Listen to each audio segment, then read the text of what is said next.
Ja, jeg har oplevet at blive for fuld, og så var der ingen, der kunne finde mig. Så jeg fundet i en eller anden gyde et sted, og jeg er blevet hentet med ambulance og kom på hospitalet.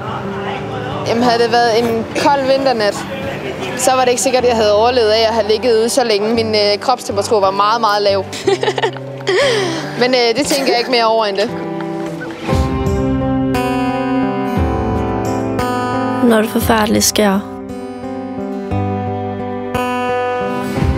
så går det ikke kun ud over dig. Jeg har savnet ham lige siden.